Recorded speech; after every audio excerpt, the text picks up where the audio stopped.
Coming up next, part 3, The Hobbit.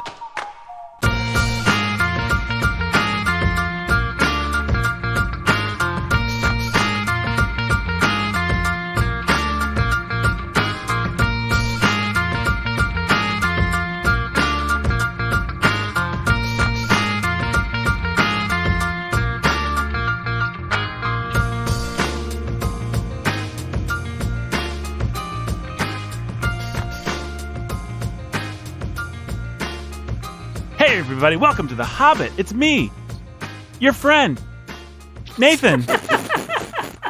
What? What's wrong with that? Hey, it's also me, your friend Brandon. Jake, Hey, it's also me. Let's meet. we're all friends. We're all friends. The best of friends. Everyone Best of friends. is the best friend. Brandon, Friends forever. Yeah. is our friend. friends. Jake's a friend. Nathan's a friend. Everyone is your best friend. Yeah. Hey, welcome to the friend. Welcome to the friend. My name is Nathan. I'm your friend. And You know what we could call this? what? Friends. Hey, That's I a bet- great name for a show. I don't Yeah. think anybody's ever done that before. no one's ever done that before. No. You know who weren't friends? Who? That Bilbo and those dwarves towards the end of this book. No. Things were. No. Things Oh were. my goodness. Okay, guys. I'm already. My brain is already on Frodo, Fire? Sam, and Gollum. Frodo, Sam, and Gollum. Yeah, that's where I'm at. Yeah, we're gone, man. This episode ain't happening. No. This is happening, guys. Listen. Yeah. This is part 3 of The Hobbit. My name is Nathan, and host Brandon. The road has gone ever on, and I'm way past the Hobbit. Scholar. I followed those lights into the dark woods. I'll follow you. I got into captured the by some woods. spiders. I'm dead. All right, Guys, guys. Brandon.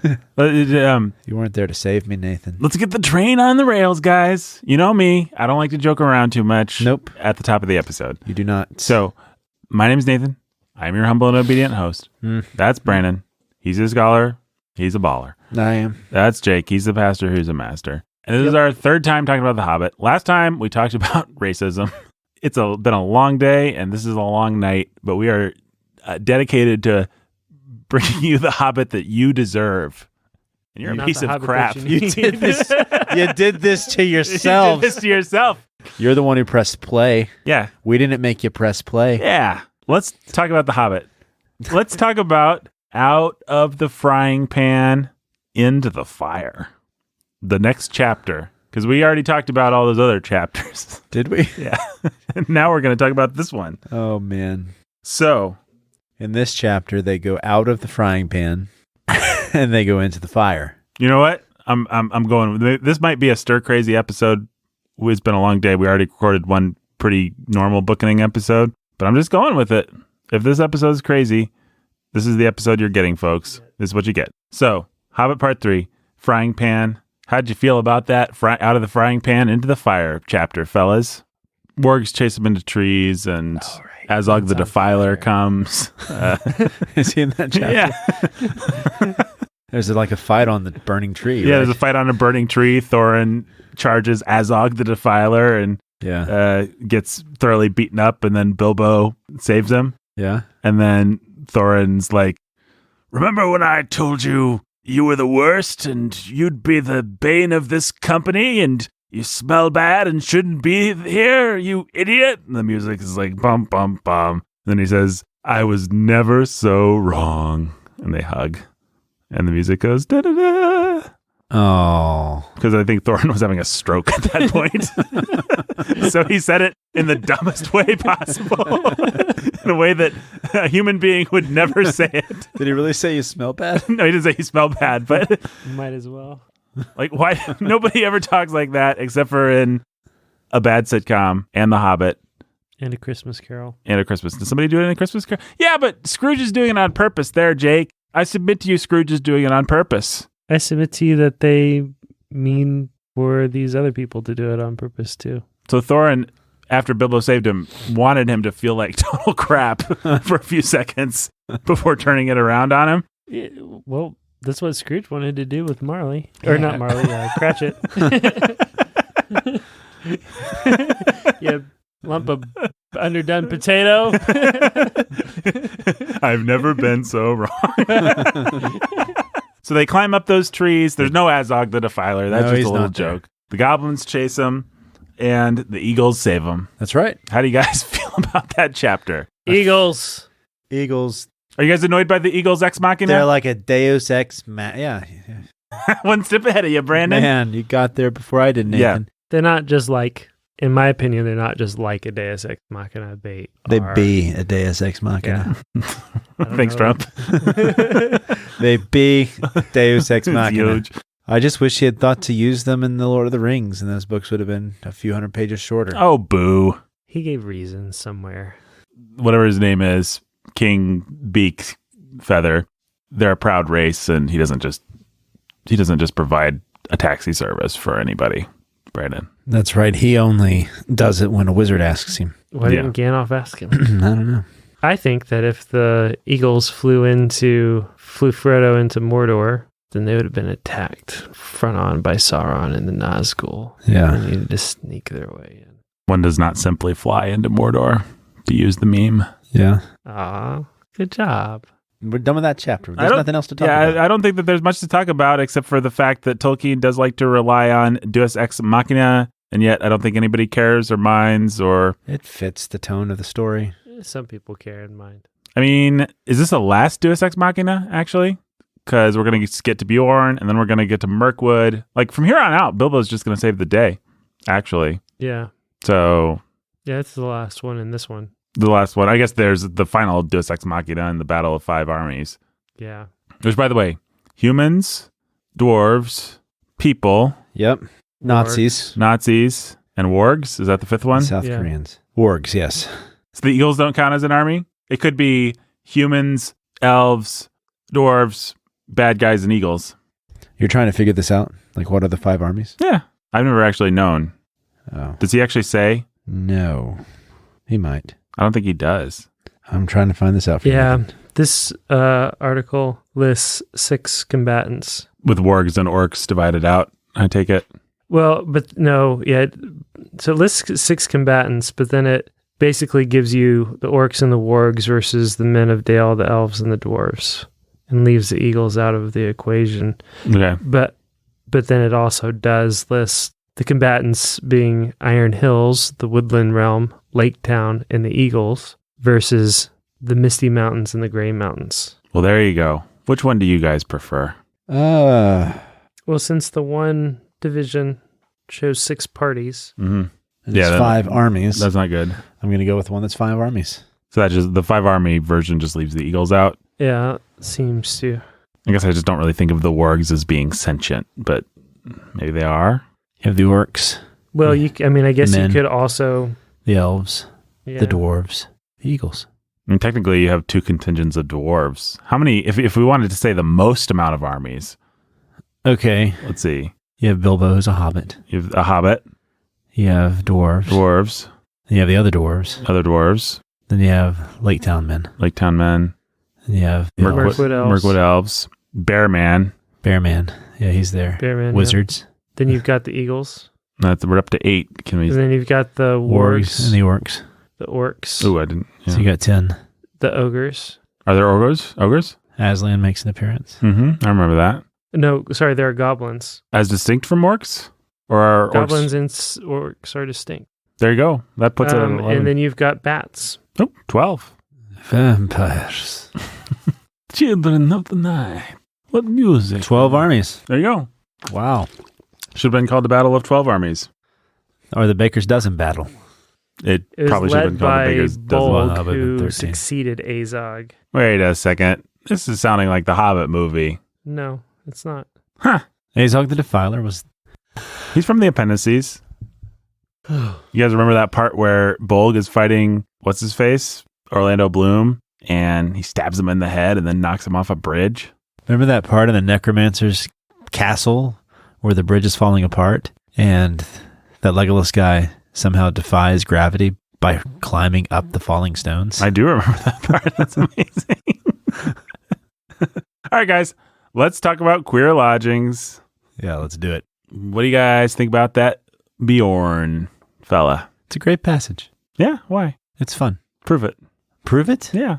Well, it's got some of that otherworldly weirdness that would really mark and be a characteristic of the Lord of the Rings, but it also has some of the lighthearted.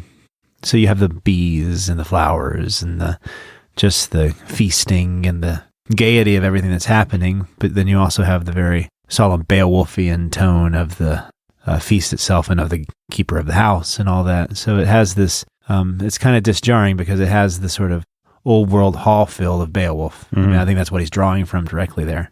And then, but in some of the strange ancient feel that he gets out of the elves as well, that there's this depth of history to this place and that this is a bigger world than Bilbo could have ever imagined. And yet he also has that charm and lightness that marks The Hobbit as well. So it's kind of a nice touch. You see both of those things here. It's got some of that old world brutality too. I remember as a kid being pretty not taken with, but just it was very, I don't know how to say this. It was noticeable. It stood out to me that he captured an orc and a warg and tortured them for information, and then their head was on a pike, and Bjorn didn't play by any fair rules, but like any hero I was used to. Maybe kids today have so many anti-heroes and things in Marvel movies where people make tough choices and stuff like that they're not compromise their principles. Yeah, they're not impressed by something like that. But at least the way I grew up, it was a different time, different place. I thought it was pretty impressive that there'd be a guy on the side of the good guys that was that indiscriminate in his and dangerous. Yeah. Yeah. And might just kill our heroes. Yeah. He wasn't. There's always that feel that it's a possibility. Yeah. But yeah, you have that, but then you also have the way they show up, for example, just the kind of comic relief that's happening throughout as well. So it's a fun little, and also not so fun little chapter. Yeah. It's a weird mixture of all the feelings. So, I mean, The Hobbit is kind of a disjarring experience, I think, for a child, where it gives you these elements that are very much like Norse and mythology and Beowulf, but also mixed in with the sort of fairy tale humor and cleverness. So, yeah. And this chapter is putting it all out there. The only other chapters that kind of match that will be the ones with the wood elves. Mm-hmm. So, with the same sort of feel to it. Well, let's get to the chapter about the wood elves. Yeah. Flies and spiders. Chapter 8. Bilbo gets to come into his own. He does, by killing something. It's a little bit... First kill. Yeah. It's kind of a male, kind of a... Rite of passage. Kind of some toxic masculinity going on there, isn't it, Jake? Like, just because you kill something shouldn't really increase your value or confidence. You ought to be able to have value and confidence in this world without having killed a giant spider. That's how we got our masculinity. By killing a giant spider? Yeah. The three of us, remember? That's true. We were actually women. Yeah. And we killed a spider and we were transformed into men. Yeah. It was a magical story. That's literally how we got our masculinity. Yeah. And we met doing it. Yeah. 3 girls. On a journey to kill a spider that would transform us into men. That old tale. That old chestnut. Yeah. That was before Miss McGillicuddy and the ice cream. Oh, right. And Jake's hips telling lies and all that stuff. Yeah. Complicated storyline. Complicated storyline. One day somebody can tell the story and get it all straight. Hey, back in like Bookening Mach 1, Jake was already getting shot by Brandon and going undercover to get Jane Austen's shin bone or something like that. And beat Mark Twain over the head with it, I think. Yeah. That's right. The whole Jungle Book exploded. Yeah, we died. Remember that? It was fun. That was something else. Yeah. And our friend, the Mysterious Phantom, he hasn't shown up for a while. I'm pretty sure he's dead. I have a feeling, Brandon, that we'll be hearing from him very soon. I just have that sense. He made an appearance recently on another podcast in the last 2 months. He did. Should we tell people or should we just let them? They should just listen to all our podcasts. It's kind of an Easter egg. Yeah. It was monumental. It's my grandmother, actually. Yeah. Jake's grandma is, in fact, the Mysterious Phantom. Unmasked. Yep. What is it about woods that's so cool and creepy, guys? They're cool and creepy. I know, but why? Because anything could be in there. Yeah. Why? Because our imagination fills the dark spaces between the trees with all sorts of possibilities of both magic and danger. That explains it. You have the tall trees, and so at any moment, the trees can be friendly, Or the trees can be dangerous. The trees can have heavy, thick foliage that lets the sunlight through, and so it's nice and cool and magical with soft grass beneath your feet and a stream. Or the trees can be thick and heavy and dark, full of vines and spider webs, so the forest itself can be this strange, shifting thing that you just never know what it's going to be at any moment. And the leaves shake with the wind, and they feel like they're alive, and you find out in The Lord of the Rings they are alive. And so, yeah, it's just full of all that strange... Well, for one, it's what Tolkien's really good at getting that strange otherworldliness of our own world, where it feels... So there's a little state park near here, Leonard Springs State Park, that if you walk far enough down, come to this area where these really tall pines, or these really tall trees. I don't know if they're pines, but if you're walking when the wind's really high, they'll blow back and forth, and you can hear them creaking and talking to one another, is what it seems like. And so it's that strange isolation you can feel when you're out in nature. Yeah, it's eerie. Have you guys ever actually gotten lost in the woods? No. Oh, well. Dummy me. We're regular Boy Scouts over here. Oh, we used to live north of town. What's that? Church woods. Yeah, on the way from church. Yeah, no, we used to live north of town, and there was this big woods that you could walk to Lake Griffey. The terrifying thing about getting lost in the woods in Indiana is that you're lost in the woods in Indiana. And then you think about all the stories of people who wander off the beaten path in America, in civilized states, and die. I had a friend that happened to. He wandered off the beaten path and died? Yeah. Really? Mm-hmm. That's awful. You can look her up. Kate McGrail. McGrail? McGrail. McGrail. How do they think she died? Exposure. Yeah, here it is. Kate McGrail's death. She was missing for a long time.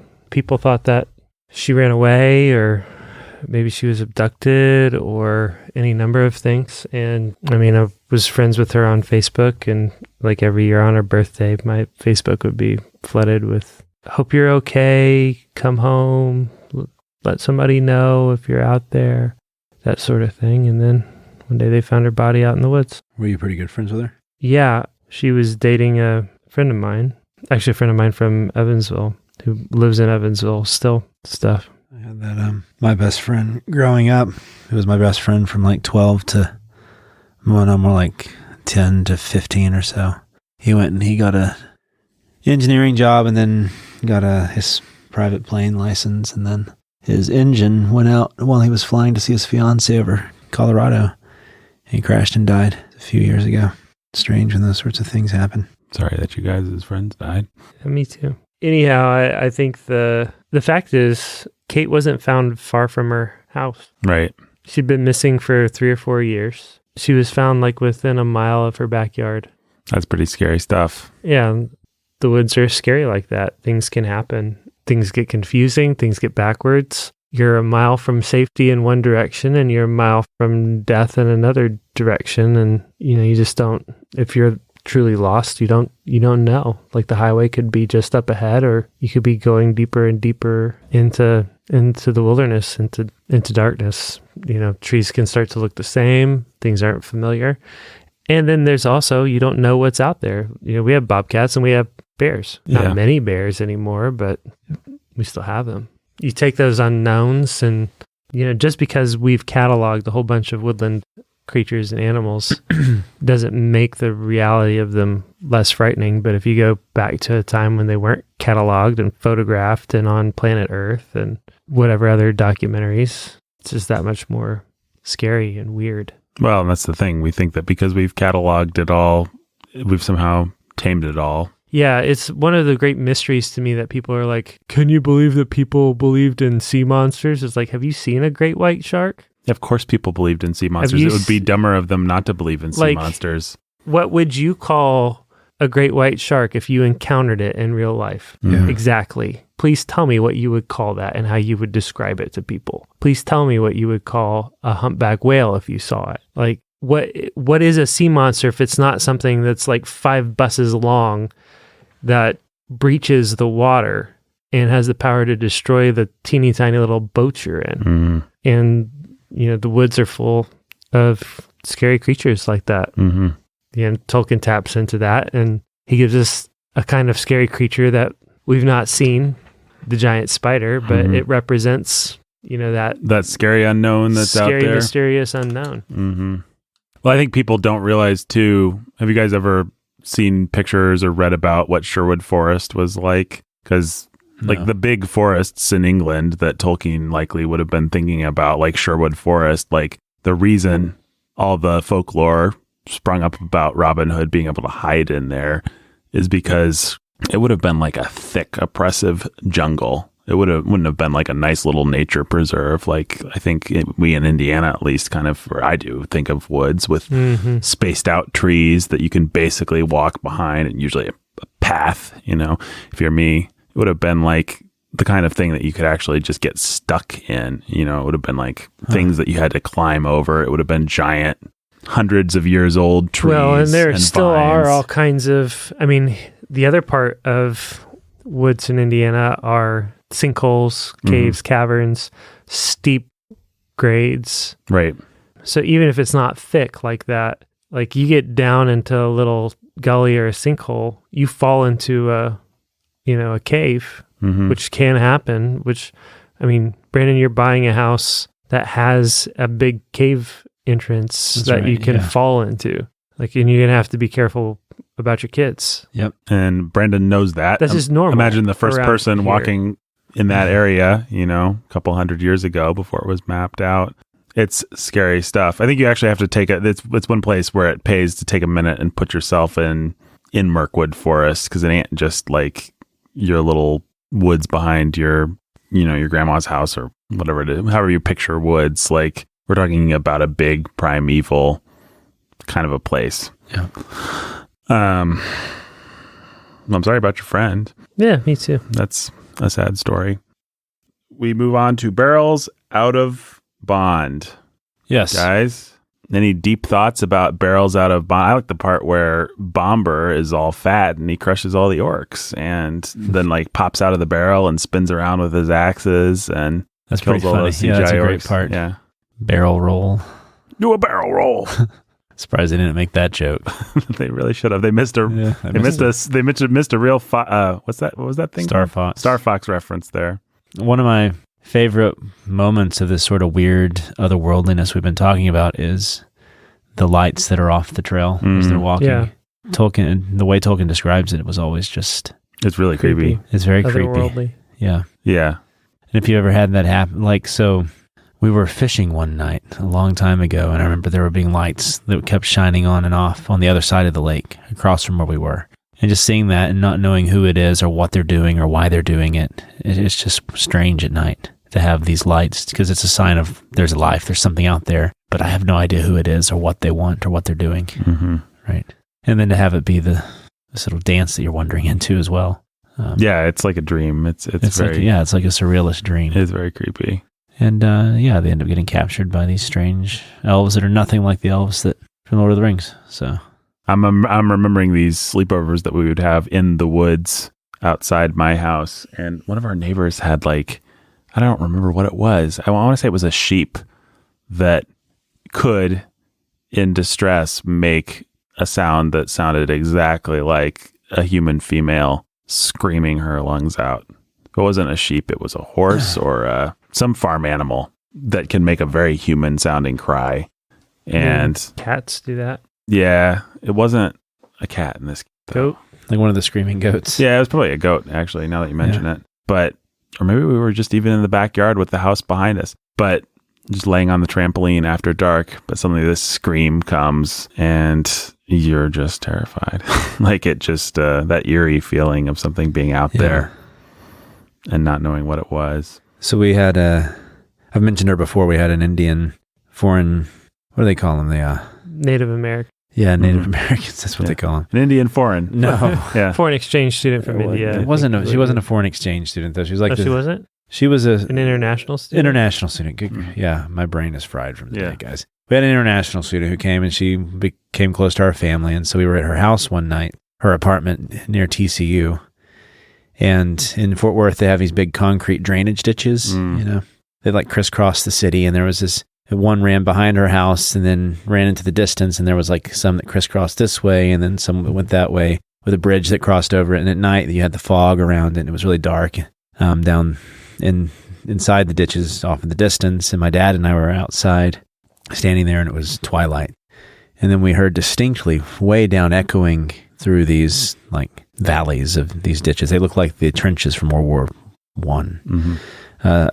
A distinct female voice saying, "Help me, help me." And then it just stopped. And it was very eerie because my dad, he walked down he started calling, "Hello, hello, who's there?" Nobody ever answered.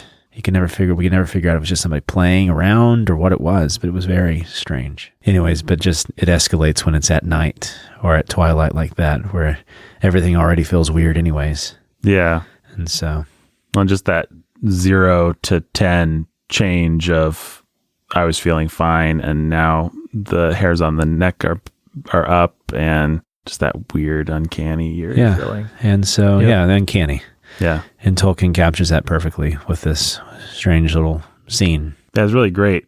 It's hard to kind of make it mesh with Lord of the Rings, though. I'm so used to thinking of the elves as noble and not wild and creepy. Mm-hmm. Although I guess they, even Galadriel in all of her weird, almost demonic power has a dark side, which Peter Jackson played up in the silliest way possible. But I guess they have dark sides. I think these are wild. I don't know, maybe we'll end up reading the Silmarillion and we'll find out all about this. I think Mirkwood elves are not a good bloodline. I think that they're degenerated somehow. I thought that they just ended up taking on the character of the forest that they... That could be too. That's the way that I thought the Lord of the Rings made it sound, and the necromancer had been hanging in Mirkwood and corrupted the forest, and that could the elves followed. Yeah. What do you guys think about the section of Bilbo sneaking around and all the barrels? And it's great. It's fun. Yeah. I think that's a really fun section for kids because it has that feeling of being in school after dark, or what I actually think out of bed while your parents are having people over. Yeah, exactly. Sneaking behind the couch while your parents are watching a movie that you're not supposed to be watching, and hearing a little bit of it or something like that. Or the feeling that it most evoked in me was actually the feeling of being a little bit older and being on various university campuses after dark and going into buildings where I probably wasn't allowed.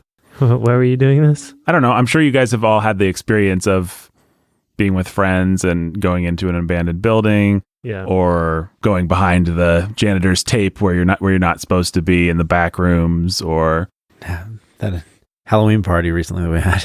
Yeah, I guess we did something like that not too long ago. And there's just this fun kind of sneaky feeling, even if there's always the one friend who's like, "Guys, we're gonna get in trouble." And like, yeah, they'll kick us out, and then we'll be back where we started, and it'll be fine. That was always Anna. Yeah. My philosophy was always, well, they'll kick us out. Great. We'll be happy. We'll be very polite and we'll leave and it'll be fine. Which I'm not recommending, kids. That's descriptive, not prescriptive. Lake Town. Anything you guys want to say about that? Rushing through here. Getting to the end. Our brains are fried. No. All right. Anything you want to say about it? I don't even know that there's that much more I want to say about the book. It's a great book. There's one thing that I think we need to talk about. But first, and that thing is Smaug. Or Smaug. But is there anything you guys want to say about the Battle of Five Armies, about the way the book ends? We already kind of talked about the nobility of Bilbo. And even Thorin, we talked about his final speech. We talked about his final speech is great. Sad or merry, I must leave it now. Peter Jackson was a tool for taking that line out. We talked about the fact that Bilbo's courage, his hero's journey, culminates in him making a wise moral decision as opposed to killing somebody with a sword or accomplishing some awesome magical feat, and that's pretty cool and moral, and we like it. Is there anything else you guys want to say about any of that? Nope. All right, let's talk about the dragon himself, Smaug. What do you guys think about him? How does he rate as far as dragons go? Oh, he's number one. Number one with a bullet, with an arrow? Greatest literary dragon of all time? Yeah, he's up there for sure. I don't even know who else would be in the running. Fafnir. Eustace.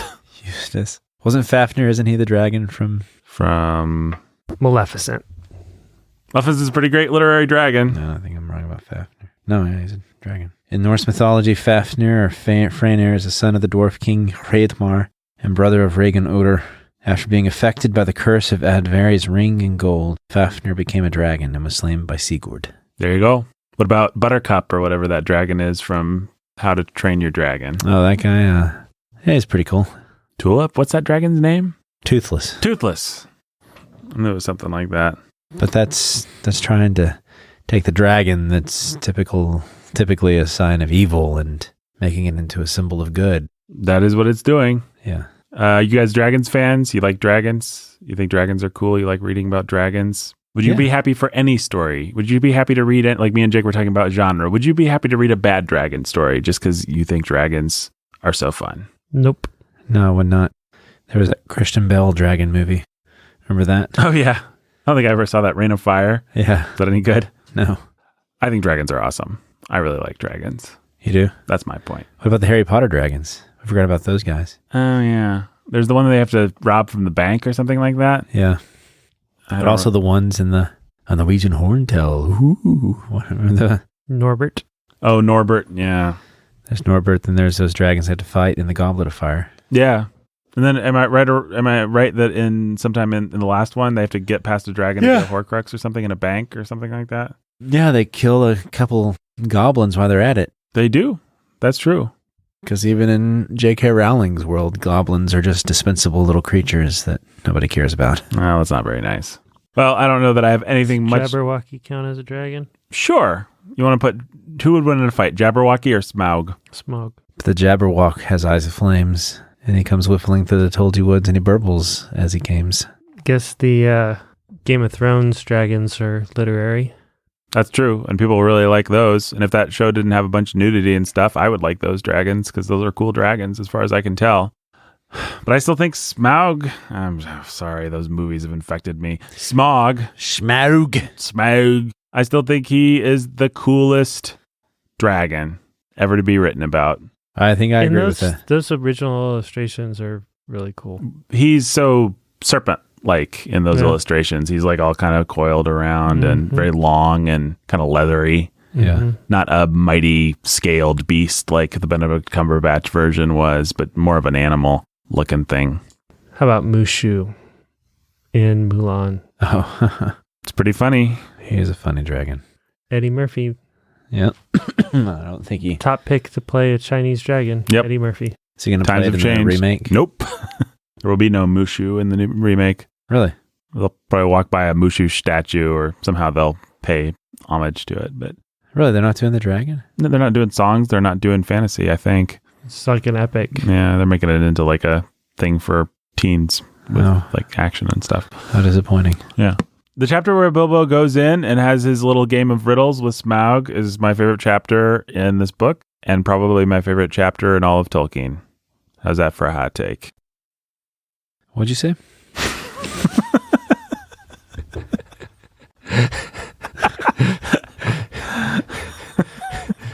Serves me right for trying to say something sincere on this podcast. I was listening, Nathan. I'll repeat it. Yeah, why don't you tell Brandon what I said, Jake? And thank you for being a true friend. Yeah, you're welcome. Yep. Brandon. Yeah. The chapter, where Bilbo goes into the cave and engages with Smaug and they riddle. Yeah. Nathan didn't really read it. That's Nathan's favorite chapter, not just in The Hobbit, but in all of Tolkien. Oh, I see. That's his hot take. He threw it out there for us to deal with. Yeah. To respond to. But I really don't want to. You don't want to respond to that? No, it's a great opinion. I'm fine with you having that opinion. You don't have to disagree with it or agree with it. I'm not going to disagree or agree with it. Just acknowledge that it's the opinion that I have. I agree that it's the opinion you have. Here, look, this is the thing. And I don't necessarily think it's a bad opinion. It's not my favorite chapter. What's your favorite chapter? Helm's Deep? Helm's Deep's pretty great. Helm's Deep is pretty great. Helm's Deep is great. When I first read the books, I think my favorite chapter was the Mines of Moria. Mines of Moria is pretty great too.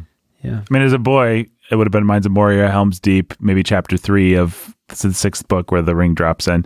Those were the chapters. Nerd, you know what chapters? Yeah. I know my Tolkien pretty well. It's all coming back to me now. It's all coming back to me. But my favorite thing in... Shut up, Brandon. My favorite thing in... When you read Tolkien like this. Just stop that song. I'm sorry, folks. I wanted to provide some literary insight, like what you subscribed for. Good. Brandon just wants to sing. He just wants to sing. I just want to sing. You just want to sing. And you just want to stop me. No. We'll have none of that. Huge tracts of land. All right. I have a great story about that song, but I'm not going to tell it. Will you tell it behind the paywall next time? Yeah, sure. Okay. I mean, I don't know. It's kind of... Yeah. Can we please talk about smog? Multiple Nathan? senses of the word bad. All right, Nah, I Nathan, don't want to. let's talk about smog. Let's just do donor shout-outs. Hey, come on. Oh, poor Aw. Nathan. Nathan, I want to hear your thoughts about smog. Are you sure, Brandon? I do. Why is this your favorite chapter in all of Tolkien? You wouldn't care. Oh, Nathan, I could pretend like I do. Yeah, that's all I ask.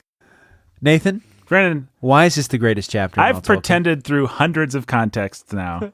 I know. I've not. Jake never does. I know. And because Jake doesn't, it puts extra pressure on me to be like, yeah, And it's interesting. Really, it's really, great insight, Brandon. You guys have no idea Yeah, how modernism's surreal cool. it is to sit here and try to say a bunch of stuff into a microphone. Yes, we do know what it's like, actually. Yeah.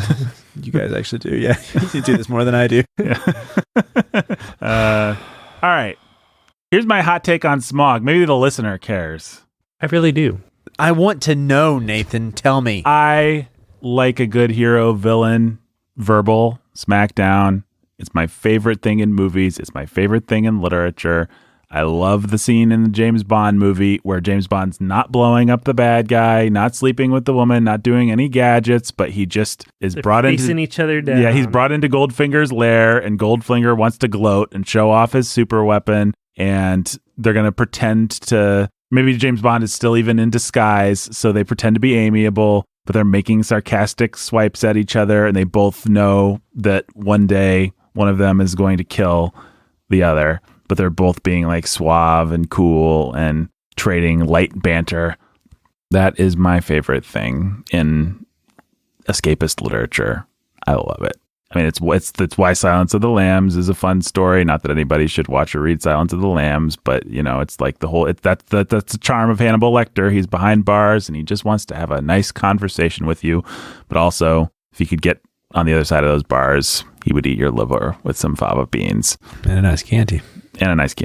I just really enjoy that kind of thing. And smog is the tip top of that kind of thing. I think when you're writing, here's a little pro tip, kids.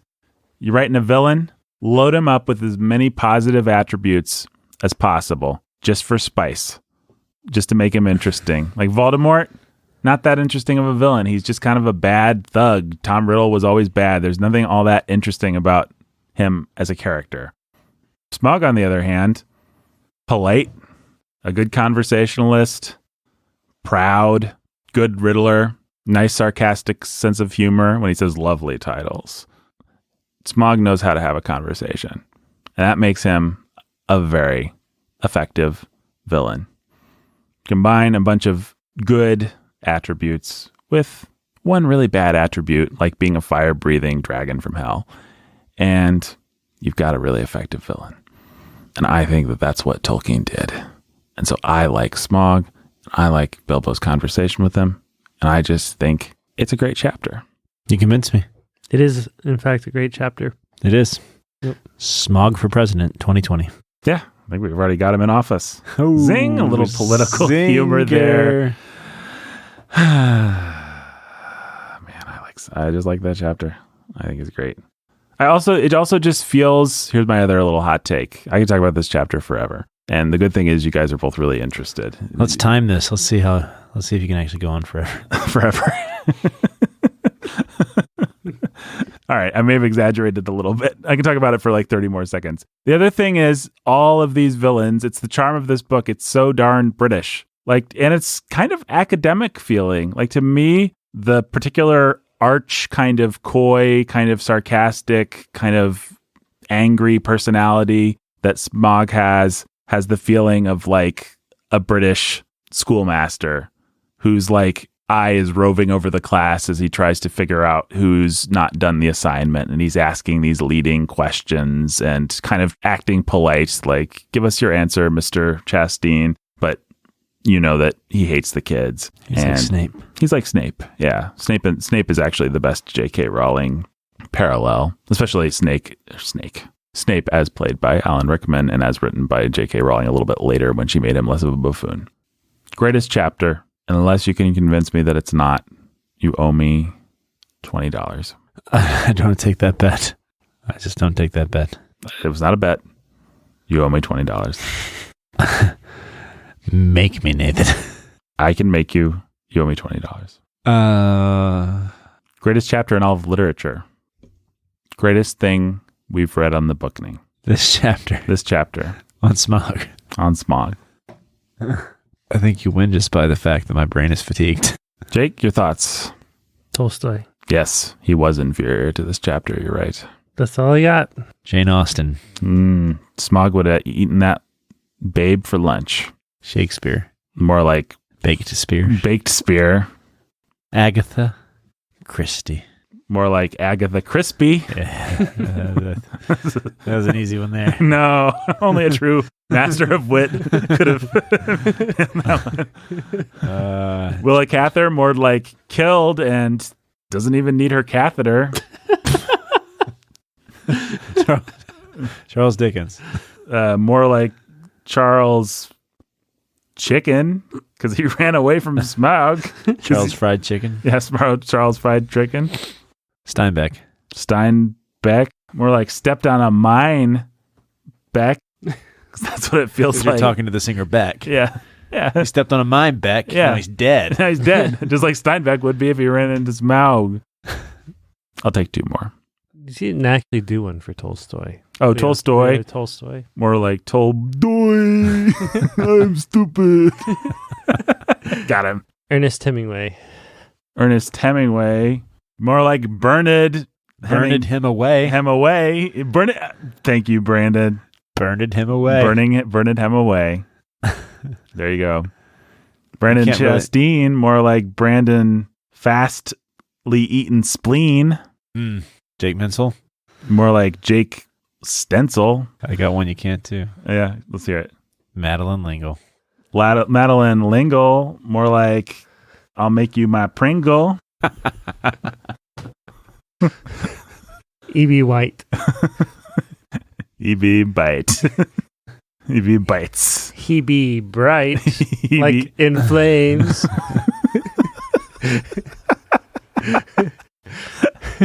You know what? Guys, I really want to make the case that this is the greatest chapter ever written. No, Brandon. Come on, idiot. What do you It's not as good as... What's Brandon's favorite chapter? Something stupid, probably. It's not as good as the chapter where Clarence steals a trumpet and Swan. Famous book, Swan. Swan's Way. Hey, you remember in Swan's Way? Yeah. Trumpet of Swan's Way? Guys, Bookening today was brought to you by... You know what? It's tempting. We should do donor shout-outs, though. You know who you are. Donors. Yeah, I'm shouting you out. Here, you guys just say something to give them some value, whatever you want.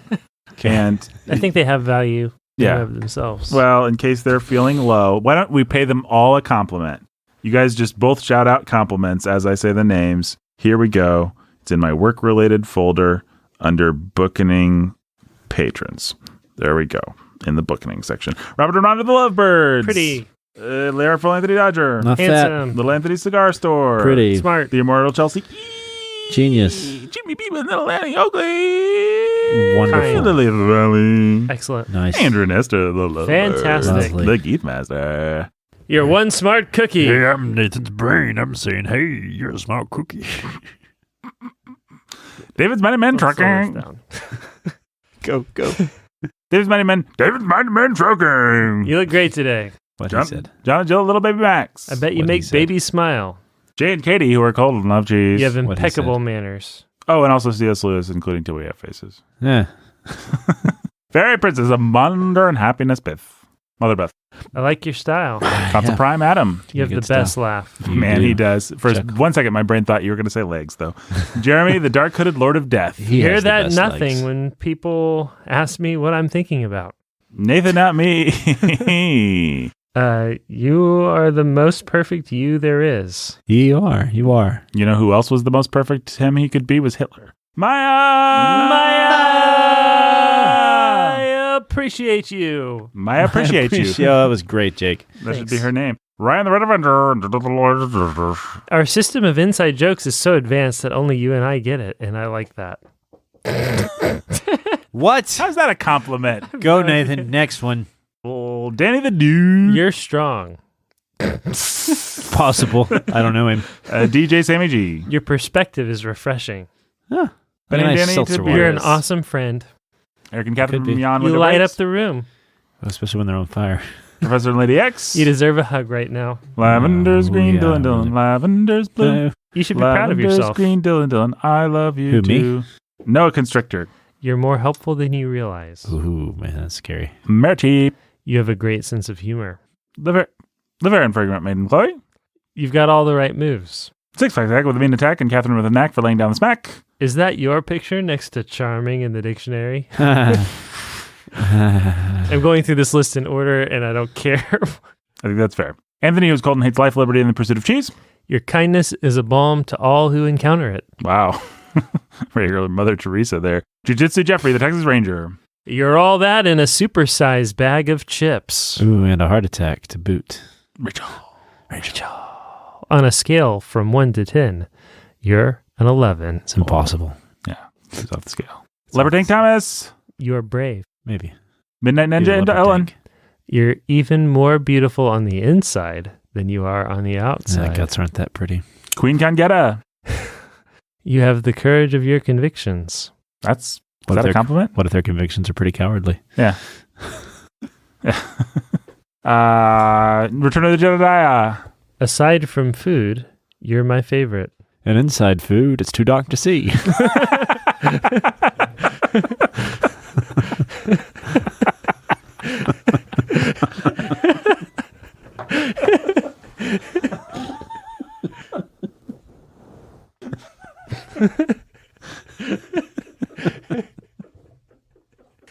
Come on, let's keep going. That was my favorite thing that anyone said in a long time. You should pull out your It's a patented... very Groucho Marx line. Yeah, no, that is a Groucho Marx line, but you should pull out your patented Groucho Marx impression more often, Brandon. I love it.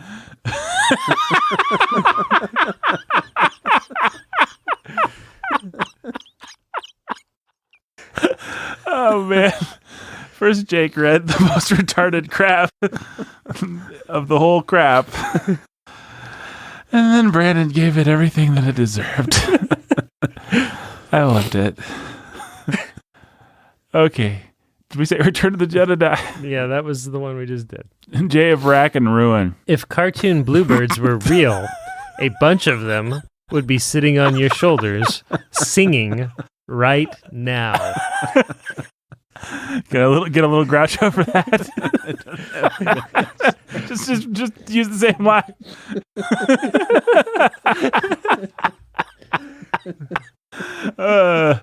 Okay. Timothy the Rider at Dawn. You are making a difference. Eric, Listen, this is a list of compliments that is guaranteed to make people smile. yeah, well, it's been making me smile. I'm laughing. 100 of them. Eric and Kate, the Camp We should go Champ through them Kings. twice. You know what would be interesting is to count how many patron name donor shout-outs we have. But I have no idea. Well, Let's not do that right now. But no, I mean, we skipped the first couple. I didn't have this list out anyway. True. We probably went through 5 before we got the list out. And Eric. I'm on number 30. Okay. Are you serious? Eric and Kate, the Camp Champ Kings, who are warm and love bees. You're like sunshine, on a rainy day. Oh, I had no idea what was going on there. You're like sunshine. Yeah. I thought he was trying to do like a Hannibal Lecter impression. You like sunshine. I've got sunshine. You know what? This one's for you guys. You bring out the best in other people. Hey. Hey, it's for horses. Matt. Your ability to recall random factoids at just the right moment is impressive. Oh, man. Bask in that, Maddie. Sweet Jamie Sunshine. You're a great listener. Ty- All of our podcasts are. And all we'll- our podcast listeners. They are. Yeah, they are. Literally. We will split these last two up so we can get two more compliments in because they're so great. Tyler, the Keeper of Darkness. The Keeper of Eternal Darkness, I should say. You got to say it, Jake. You got this. I hope it lives up to my expectations now. There's no way it lives up to our expectations. You're sweet. How is it that you always look great, even in sweatpants? Wow. And Laura, the Keeper of Eternal Light. Everything would be better if more people were like you. Oh, this next one. Is there somebody else we can shout out? Sure. Fletcher, the well-bedraggled wizard of yore, no longer able to support us, but a great guy. I bet you sweat glitter. I bet you do. You wizard. Yeah. No wonder you're woe-bedraggled. Sweating glitter over there, man. That must be painful. Doctor, this man is sweating glitter. Well, that's 36 into this list of 100, and I bet they only get better from here. So maybe this is something to come back to. Well, Jake, do you want to give a compliment to me? I already did. I said you bring out the best in other people. Yeah. Did you give one to Brandon? That was for both of you. Oh, right. Yeah, we're not going to waste these compliments. This is good. I think you deserve a compliment, though, Jake. Why don't you compliment yourself? Whatever compliment number 50 is, that's what I'm giving to you. Number 50. Yeah, right now. Every day is just blah when I don't see you for reals. That's how I feel about you every day, Jake. Yeah. Awesome. You are halfway through the list. You're awesome. Thanks. I wondered if that was part of the compliment because it's just in there in 50. Yeah. All right. Thanks for listening, listeners. Thanks for sticking with us through this episode. We had fun recording it. I hope you have fun listening to it. We were very tired when we recorded this. I'm not going to tell a lie. I don't think they could tell. No. It was more of the classic Bookening. Hey, we got some laughs out of it. Yeah, we had fun. Hopefully they'll have Say fun. laughter is healing medicine. Healing medicine. Sorry, I'm just imagining having to say some of these out loud. We'll come back to it. Don't let me forget. Next donor shout out. All right. We've gone a little out of order, folks. So Jane Austen Part 2. We will continue with the compliments. Sounds good. I'll work on some Groucho Marx routines too. Outside of a dog, it's too dark to read. That was my favorite thing. Was it inside of a dog? Was it? The original joke is outside of something, a dog's a man's best friend. yeah, Outside of a book. outside of a dog, a book, a dog is a man's Inside a book. Outside of a dog. Outside of a. Outside of a dog, a book is a man's best friend. Inside of a dog, it's too dark to read. Yeah. Inside of a dog, it's too dark to read. All right. Time flies like an arrow. Fruit flies like a banana. Good old Groucho Marx. Shot an elephant in my pajamas. How he got in my pajamas, I'll never know. So stupid. All right, folks. Support us. Go to patreon.com/The Bookening. Keeping this open. And we'll offer the greatest compliment of all, which is... Thanks. Wait, were you wanting me to actually read it? No, I was. That was fun.